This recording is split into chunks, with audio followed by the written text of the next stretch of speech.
یەکەم پارێزگاری ژنە لە هەرێمی کوردستان و بە پەسەندکردنی پرۆژەیە سای بە پارێزگاریکردنی هەڵەبجە بۆ یەکەمین پارێزگاری ژن لە مێژووی عێراقیشدا.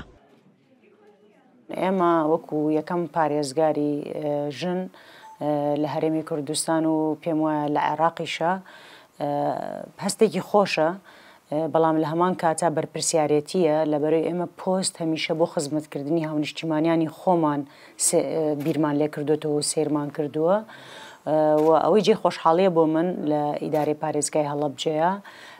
کەسێکی نوێ نیم، پێشتر بەڕێوەبەری ناحیە بووم، دواتریش قایمقامم هەر ئێستاش. لەمە دووە کار و بەرپرسیارەتەکەمان گەورەتر بووە، بۆیە پێویستیمان بە هاوکاری و پشتیوانی هەموو لایەک هەیە بۆی بتوانین ئەو پلانانەی کە پارێزگارەکانی پێش و هەیان بۆ تەواو نەبوو ئێمە تەواوکەریان بین و پلانی نوێشمانە بێ بۆ پارێزگای هەڵەبجە.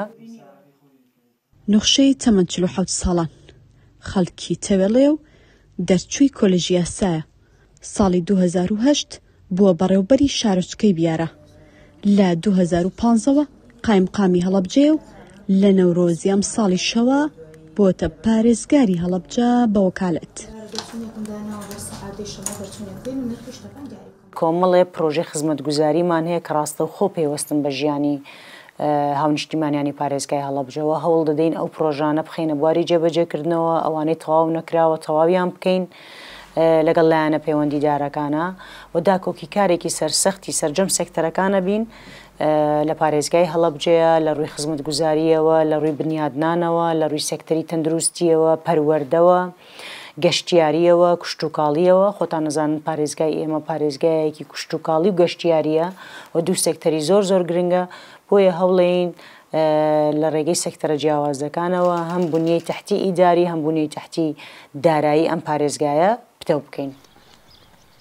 لە دەڤەرەکەی عادیلە خانمی جاف کە بریتانیەکان نازناوی شاژنی بێتاج و شاژنی بوێریان پێدا بوو، ئێستا ژنانی هەڵەبجە جگە لە پۆستی پارێزگار زیاتر لە 10 پۆستی باڵای حکومیان بەدەستە. ڕەنگە ئەمەش وای کردبێ بڵێن ژنان هەڵەبجە بەڕێوە دەبن. سازگار سەلاح ڕووجە، هەڵەبجە.